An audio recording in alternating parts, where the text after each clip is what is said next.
Salut à tous et bonne année. Première vidéo de 2017 et nouvelle émission. Pour vite vous l'expliquer, il s'agit d'une émission dans laquelle je vais vous présenter un certain nombre de mangas qui verront leur premier tome sortir en France durant ce mois, et que je juge intéressant de vous présenter. On commence ce mois-ci avec Naruto Gaiden, le 7ème Hokage, la Lune Écarlate.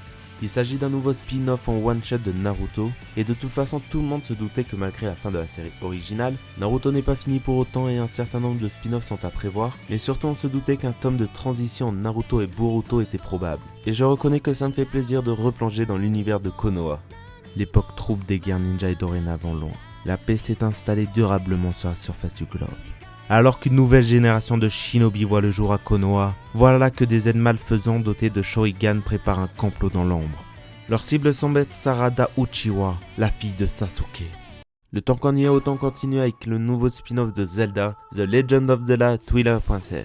Et là je vais directement vous prévenir, il me semble pas qu'il s'agisse d'une version papier de l'aventure de Link, mais plutôt d'une sorte de suite au jeu vidéo. Du coup je ne sais pas trop ce que je dois en penser. D'un côté je suis fan du jeu vidéo, mais je doute qu'un manga puisse refléter à la perfection l'univers du jeu. Et s'il s'agit d'une suite au jeu vidéo, eh ben pareil, je ne pense pas que le jeu avait besoin d'une suite. Après je suis conscient que cet avis ne concerne que moi, et que je ne suis pas un fan des adaptations de jeux vidéo en format papier. Après un an et demi passé dans le paisible village de Toal, le jeune Link peut être fier de lui. Sa gentillesse, son courage et sa dévotion lui ont permis d'être totalement intégré à cette communauté. Mais Link a peur que les villageois finissent par découvrir le terrible secret de son passé, au point qu'ils n'en dorment plus la nuit. Et si ces cauchemars annonçaient le retour imminent des aides maléfiques du monde de la pénombre, comment faire pour les empêcher de semer à nouveau le chaos? On quitte les spin-offs pour un manga qui m'a pas mal surpris, Fleur du Mal. Et oui, le manga fait référence au roman de Charles Baudelaire, et ça m'a pas mal surpris de découvrir un manga qui tourne en partie autour d'un roman. Après ce n'est pas un manga qui m'attire plus que ça, mais mon côté patriote m'a forcé d'en parler. Pour ceux qui veulent plus d'informations, sachez qu'il s'agit d'un manga fini en 11 tomes au Japon, et qui parle pas mal de tout ce qui est chantage entre deux élèves, et que l'univers me semble plutôt étrange. Moi, c'est Takao.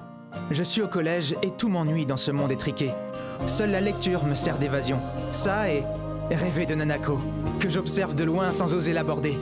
Cette peste de Sawa l'a bien vue. Elle menace de me dénoncer et s'amuse à m'imposer des défis toujours plus malsains pour bousculer l'ordre établi. Le pire dans tout ça, c'est que j'y prends goût. Et si c'était ça le remède à l'amorosité? Plongez avec moi dans les ténèbres du cœur adolescent avec Les Fleurs du Mal, un manga des éditions Kiyun. On rentre dans mes coups de cœur avec Shikigami, un manga d'enquête de 5 tomes fini au Japon. On ne connaît pour le moment uniquement la date de sortie du premier tome, mais je pense que j'attendrai que l'intégralité de la série soit sortie pour lire les 5 tomes d'un coup. Mais je pense que Shikigami va me plaire, car j'ai l'impression qu'il y a un peu le même délire que dans Détective Conan, avec l'enfant qui vient en aide d'un détective privé, à part que pour Shikigami il n'y a que 5 tomes. Dans le parc de Tokyo, 4 corps sont découverts. Afin de mener l'enquête, un jeune dresseur Shikigami nommé Kiyosuke Kagami est envoyé sur les lieux du crime, dont la sauvagerie semble indiquer qu'il n'a pas été commis de main humaine. Il y fait la rencontre de Miko Miyoshi, un détective privé peu expérimenté mais doté d'un grand sens de la justice et d'un pouvoir étrange.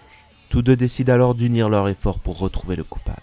On continue mes coups de cœur avec Livius Est. Et oui, encore un spin-off. Je préfère informer que je ne connaissais pas Livius, mais je pense rapidement m'y mettre. Ce seinen m'a l'air d'être une sorte de suite à l'œuvre originale qui compte seulement 3 tomes.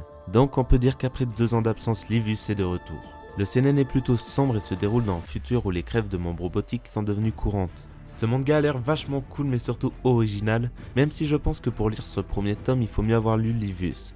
Livius se trouve toujours dans un état critique. Les médecins mécanos ne parviennent pas à stabiliser son bras mécanique et son compresseur de vapeur. Zack aussi est toujours en soins intensifs, l'utilisation de son œil gauche l'ayant mené à la porte de la mort. Mais Bill, le médecin mécano attitré de Livius, sort Zack de son sommeil pour lui demander d'essayer d'aider Agi.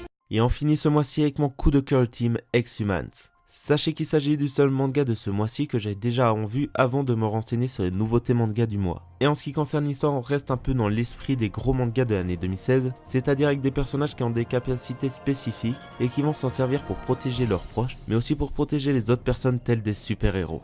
Kagero et Moriji sont 2 amis d'enfance qui ont vécu l'apparition de l'encre du néant. Dans le ciel, une gigantesque sphère noire a provoqué une catastrophe sans précédent. 10 ans plus tard, l'histoire se répète. Des créatures projetées de la sphère attaquent le lycée de Kagero et Moriji. Tous deux survivent à leurs blessures mais développent des capacités surhumaines.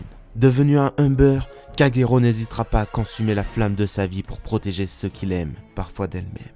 C'est déjà la fin de cette vidéo, j'espère qu'elle vous a plu. Ce que vous voyez actuellement à l'écran est la liste des autres nouveautés manga du mois. Vous pouvez comprendre que je n'ai pas pu parler de chacun d'entre eux, mais je trouve que 2017 commence plutôt bien.